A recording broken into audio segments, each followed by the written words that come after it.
자, 이번엔 여론의 공분을 사고 있는 일 소개해 드리겠습니다. 여기 보시죠.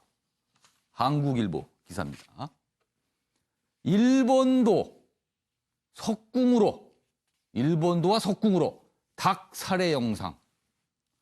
경찰 양진호 한국미래기술 회장. 웹하드 업체 위디스크의 소유주입니다. 수사 전담팀 구성했다 이렇게 돼 있습니다. 엄청난 파장을 낳고 있죠 지금. 여기 있는 제목 좀 보시죠. 처벌 요구 국민청원 게시판의 글, 동물보호법 위반 혐의 고발 추진, 직원 욕설 무차별 폭행 공개에 이어 다른 또 폭행 사건도 관련된 것도 있다 그러네요. 여기 내용 좀 더 보겠습니다. 직원 폭행 갑질 동영상으로 무리를 빚은 양진호 회장이 직원에게 닭을 던지게 하고 일본도와 석궁으로 죽이는 또 다른 영상이 공개돼 워크숍에 가서 그랬다는 거예요. 그리고 양 회장은 이와 별도로 또 다른 폭행 사건에 연루돼 검찰 수사도 받고 있는 것으로 확인됐다. 그리고 여기 또 있습니다. 경찰은 앞서 웹하드 수사 TF를 구성 양 회장에 대해 불법 음란물 유통 의혹 수사를 해왔다. 여러 갈래 또 수사가 진행되고 있군요. 여기 또 보겠습니다. 여기 한겨레 신문인데요. 직원 폭행 양진호, 교수 폭행 혐의도. 부인의 내연남으로 의심해 동생 등과 함께 집단 폭행. 작년 고소당해 검찰 수사 중이다. 엄한 처벌을 해야 된다. 국민청원글이 쇄도하고 있다고 합니다. 자, 윤영걸 전 대표님. 네. 이분은 왜 이럴까요? 일단 그것부터 궁금합니다. 돈이면 뭐든지 된다고 하는 그런 사고방식의 소유자고 냉혈 아니고 어떻게 보면은 굉장히 가학적인 그런 성격이 좀 있는 걸로 이렇게 보여지죠. 근데 이제 그 근본적인 배경에는 저는 우리나라 기업들이 다 그렇지는 않거든요. 다 그렇지는 않은데 그런 분들이 꽤 있어요. 한진그룹도 좀 그런 어떻게 보면 물컵 정도 던졌지만 저 정도까지는 안 되지만 이분은 거의 석궁으로 살아있는 닭을 쏘고 그냥 무차별 폭행하고 또 닭을 못 쏜다고 해서 또 닭을 날리면서 그 날른 닭을 그냥 일본도로 그냥 처참하게 이렇게 닭을 죽여버리는 그런 사례까지 한 거는 저는 공과 사회, 우리 기업의 공과 사회 문제가 아니냐. 회사를 내 거로만 생각하는 거예요. 그래서 내 마음대로 하니까 이 황제 경영이 문제인 것 같고 또 하나는 이 회사 내에서 억제할 만한 그런 견제기구, 이사회라든지 참모라든지 그 견제기구가 하나도 없어요. 그리고 또 하나 더 큰 문제는 이 내부자 고발이 분당 사옥에서 구타당한 사람이 섬으로 들어가서 은둔하고 있잖아요. 그 충격 때문에. 그러면서 하는 얘기가 나는 그 회장의 부재력에 이길 수가 없다 그랬거든요. 기업들이 다 그래요. 내부자 고발을 하잖아요. 그럼 그 사람에 대해서 제가 아는 어느 기업도 있을 때 돈 문제로 회장한테 내놓으라고 소송을 하니까 있을 때 그 사람 그 임원에 대해서 10개 소송을 해서 아예 집까지 다 차압해버리는 그런 경우가 있었거든요. 그래서 우리 기업의 문제에 이 리더와 이 상하관계의 문제 이게 총체적으로 좀 대변하는 사건이 아니냐 저는 이렇게 생각합니다. 자, 그럼 여기서 도무지 이해하기 어려운 그 모습 영상으로 준비했습니다. 보시죠. 한 남자가 닭장 안에 닭을 향해 석궁을 쏩니다. 화살을 빗맞은 닭이 비명을 지릅니다.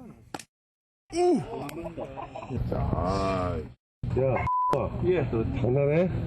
어느 높이 원하십니까? 알겠습니다. 셋! 잡으셨어. 연배가 거의 50이라고 보시면 되는데 이런 분들이 지금 이 염색을 하고 있잖아요. 저 같은 경우에는 순대를 먹다가 순대 간색이 마음에 든다는 거예요. 그래서 너는 순대 간색으로 한번 해봐라. 그 술자리 분위기에서는 화장실을 못 가거든요. 갔다 오겠습니다 하면은 이제 그래? 10만 원 벌금 내. 너 화장실 갖고 뭐 오늘 여기 쏴. 보통 한 2, 30만 원씩 나오는데 지금 없어 그럼 왔어 그럼 뭐 인사 담당자를 불러가지고 월급에서 공제해 뭐 이런다든가. 여자 직원 같은 경우에는 상추를 빨리빨리 씻고 와야 되는데 그게 마음에 안 들었는지 퇴사를 시킨 경우도 있었던 거예요. 위디스크라는 회사는 그 양진호 회장이라는 사람이 건설한 왕국이다. 저런 모습을 도대체 어떻게 이해해야 될까요? 화장실을 갔다 오면 10만 원을 내라. 이게 단순히 뭐 강압의 문제가 아니라 약간 가학의 성향이 있는 것 같은데 이런 와중에 뉴스타파 취재진이 양 회장의 취재를 위해서 접촉을 했는데요. 취재진에게 이런 문자를 보냈다고 합니다. 여기 화면에 있습니다. 집에 어린아이들이 있는데 아이들 보호하고 싶은 아빠의 마음을 공감해달라. 본인을 취재할 때 좀 이런 거 좀 감안해달라. 아빠의 마음을 언급하시는 분께서 직원들의 마음은 도통 이해를 못 하시는 것 같으네요. 뭐 동물의 마음까지라고 제가 얘기 안 하겠습니다. 직원들의 마음. 저 회사 다니는 직원들은 어떤 생각을 갖고 있는 걸까요? 김주호 교수님. 뭐 직원들은 뭐 이렇게 뭐 노예라고 보든지 뭐 이렇게 이런 시각이 이제 갖고 계신 거죠. 저는 이제 보면서 저렇게 좀 이해할 수 없는 행동이 이 직원과의 관계에서 왜 나오는가.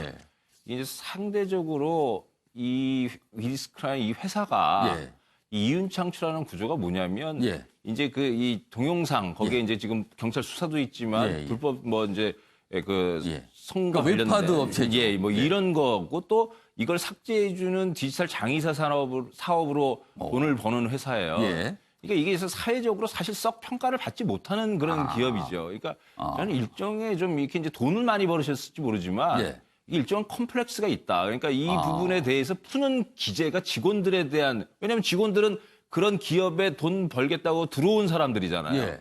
그러니까 이 컴플렉스를 풀 수 있는 만만한 대상이 되는 거예요. 그래서 저는 그런 부분이 작동하는 것 같고 또 한편으로는 아까 윤 대표님께서 말씀해 주셨지만 중요한 부분인데 견제 구조가 없는 거죠. 이게 IT, 이 위디스크뿐만 아니라 IT 산업 전반에 걸친 이야기인데 이 견제가 이게 지금 어떤 기구, 이사회도 있지만 또 한편으로 중요한 견제기구는 노조거든요. 근데 이 노조가 제대로 만들어져 있지가 못해요. 이 IT 산업의 특성도 있고 뭐 이런 상황 내에서 지금 IT 산업 노동자들에 대한 여러 그 인권 침해서부터 시작해서 이런 문제가 계속 제기되어 왔거든요. 이걸 아주 극명하게 보여주는 이제 사례가 된 거죠. 그래서 전반적으로 이 IT 산업이라고 하는 것의 이윤 창출 구조의 경계나 범위 좀 사회적이고 이런 부분으로 바람직한 방향으로 볼 수 있게끔 하는 그 부분도 요번에 좀 진단이 돼야 되고 또 한편으로는 이제 견제기구에 대한 이 부분도 이제 만들어져야 되는 것 아닌가 이런 좀 그 생각들이 들었습니다 보면서. 천준호 전 대표님, 사실 또 궁금한 것 중에 하나가 도대체 왜 이제서야 이게 이렇게 세상에 알려졌고 그 회사 다니는 직원분들은 그동안 이런 행태를 알고 있었을 텐데 묵과한 건가요? 아니면 시키는 대로 또 저렇게 하는 건 또 뭡니까? 이분이 이제 대외적으로 볼 때는 1,000억대 자산을 갖고 있고 상당히 높은 수익성을 올리는 기업의 이제 그 회사 수익성은 회장으로 대단히 높은 걸 지금 알려져 있어요. 이렇게 되어 있기 때문에 외형적으로 봤을 때는 상당히 성공한 사람이라고 봐야 될 것 같고요. 기업 안에서는 이게 정상적인 고용관계에 있겠지만 그게 정상적인 고용관계에 합리적인 고용관계에 있는 게 아니라 사실상의 주종관계처럼 보여집니다. 그리고 그때 이 피해 사실이 알려진 동영상도 회장의 지시에서 직접 촬영했다는 거 아닙니까? 그래서 본보기를 보여주고 그런 걸 통해서 자기한테 저항을 하거나 만약에 그러니까 반대를 하면 찍으라고 찍고요. 그 폭행이 벌어지는 당 다른 직원들은 그냥 앉아서 가만히 일을 하고 있어요. 이런 그 자체도 굉장히 충격적으로 사람들이 받아들이고 있어요. 그렇죠. 너희들도 이렇게 될 수 있다라고 하는 것을 이제 본보기로 보여주려고 했던 거죠. 사실은 공개된 동영상이 이거 말고도 아마 더 나오게 된다면 또 새로운 사실이 알려질 텐데 여러 가지 장치를 통해서 직원들과 관계를 이제 주종 관계로 만들어 왔고 직원들을 그런 식으로 장악해 왔던 게 아닌가. 그러다 보니까 나도 모르게 어쩔 수 없이 거기에 순응하는 체계가 만들어져 왔던 게 이 문제의 근본적인 문제인 것 같고요. 이 진짜 개인적으로 일탈행위이기도 하고 사회적인 테러라고 봅니다. 이걸 보면서 많은 분들이 얼마나 황당하고 당황스럽습니까? 많이 분노를 느끼시죠. 그리고 정말 어쩔 줄 모르는 상황에 놓여 있는데요. 예. 이런 일들이 방지하기 위해서는 예. 철저하게 앞에서도 얘기했지만 예. 내부 고발자에 대한 보호 조치가 반드시 예. 선행돼야 되고 예. 기업 활동에 대해서 그리고 이 기업이 하고 있는 여러 가지 수익성이라든가 이런 문제에 대해서도 철저하게 사실은 감독하고 견제하는 게 같이 있어야만 이렇게 일확천금을 모은 사람들이 일타령이 예. 나가질 수 있다 이렇게 생각을. 혹시라도요 다른 기업에서 이와 유사한 사례 비슷한 일이 있었다면은 그 회사 직원분들 이제 용기를 내셔야 됩니다. 이런 일 그냥 넘어가면 절대로 안 되는 일이거든요. 자, 배원방 변호사, 법적 측면에서 이 양 회장 과연 어떠한 혐의가 좀 있을까요? 좀 정리 좀 해보면 좋겠습니다. 지금 뭐 나오고 있는 예. 동물 학대 혐의도 당연히 적용이 될 수 있을 예. 것 같고요. 직원들에 대한 폭행이라든가 그런 예. 것은 이제 뭐 지위를 이용하거나 예. 흉기를 휴대한 것으로 보여지기 때문에 예. 그런 부분에 처벌이 있을 것 같습니다. 그리고 술자리에서 화장실을 못 가게 한다. 그리고 염색을 뭐 강요했다. 이런 거는 어떤 혐의가 됩니까? 그런 그럼 거는? 그야말로 뭐 강요죄가 될 수가 있겠죠. 근데 그거 외에도 이제 아까 그 경기 남부지방경찰청에서 예. 수사팀을 구성한 거 보니까 예. 그런 이제 이런 비위행위 쪽에 15명을 배정해 있고 그다음에 외파드 쪽에 또 27명을 또 배정한 걸로 돼 있습니다. 혹시 불법 음란물 그렇죠. 유통. 아까 윤 대표님 말씀하셨던 것처럼 그러면 이제 이 위디스크라는 회사 자체에서 외파드의 음란 영상이라든가 불법 영상들이 올라오는 걸 알고 있으면서도 방조했었던 것은 아니었는지 아니면은 좀 회원을 가입자를 늘리거나 그 사람들의 욕구를 충족하기 위해서 오히려 이쪽에서 주도적으로 물건을 올리지 않았는지 아마 그런 쪽까지 수사가 있는 것 같습니다. 그쪽에다 수사력이 많은 걸로 봐서는 이 사업 구조 전체를 들여다보고 있는 것으로 보여지고요. 일단은 문제가 됐던 폭행이라든가 동물 학대 혐의에 대해서 수사를 하되 그 외 회사 전반적으로 들어봐서 이런 정도 회사라면 아마 회사를 개인 사금고처럼 운영했을 것이다. 분명히 횡령 배임의 이슈가 있을 것이고 탈세 등의 이슈가 있을 것이다라는 데 집중을 하면서 아마 그 정도까지 수사를 확대하려고 하는 것으로 보여집니다. 근데 자칫하면은 예. 저 한진그룹 재판이 될 수도 있어요. 한진그룹의 11개 권력기관이 예. 총동원해서 6개월 수사해서 14번이나 포토라인에 총수 예. 가족 세웠잖아요. 예. 근데 남은 거는 뭐 별거 없잖아요. 뭐 구속이 됐다고 예. 한 건 아니지만 예. 아직 뭐 기소 자체도 그 불투명하고 문법 자체는 뭐 그냥 별다른 뭐가 없었습니다. 우야무야 되거든요. 예. 저는 가장 큰 배경이 뭐냐면요. 네. 정관예우의 벽이 있습니다. 아. 기업은 기업을 둘러싸고 있는 검찰, 법원, 예. 국세청, 예. 국정원 출신들이 기업을 직간접적으로 그 아주 비호 방어하고 있어요. 그분들 때문에 웬만큼 소송을 하면 아. 그 제대로 판결이 안 나와요. 그리고 내부 고발자도 회사에서 예. 회사 법인 이름으로 그 내부 고발자를 맞고소를 해버려요. 예. 그러면은 그 개인은 그렇죠. 어떤 감당이 안 되는 조직이 거예요. 법적인 문제를 제기하면 개인이 감당하기 어렵죠. 개인이 있을 때 배임 횡령이나 예. 뭐 비밀 누설 막 걸으면은 예. 집까지 압류돼서 길거리에서 나온 사람도 제가 봤어요. 그러니까 우리가 진짜 사정기관 이런 데서 예. 이제 근본 뿌리부터 좀 바꾸려는 생각을 해야 됩니다. 그리고 정관예우도 전직 장차관 뭐 이런 예. 분들이 예. 기업 가서 그런 거 해주고 전화 받고 자꾸 그런 거 좀 이제 좀 그만 그걸 고리를 이제 끊어야 돼요. 아니면은 예. 이거 한 뭐 일주일 와글와글 하다가 예. 그냥 불구속으로 나오고 아무것도 없던 일이 됩니다. 그러니까 제대로 좀 수사를 해야 된다 이렇게 생각합니다. 윤영걸 전 대표님께서 굉장히 좀 중요한 점을 좀 걱정해 주셨습니다. 제가 상당 부분은 제 경험담입니다. 알겠습니다. 제가 기업에서 많이 구경했습니다. 네. 아무튼 여론의 공분이 보통이 아니라서 지금 검찰도 거의 한 50명 가까운 수사팀을 구성해서 지금 진행이 되고 있어서 저희가 어떤 결과가 나올지 한번 지켜보도록 하겠습니다.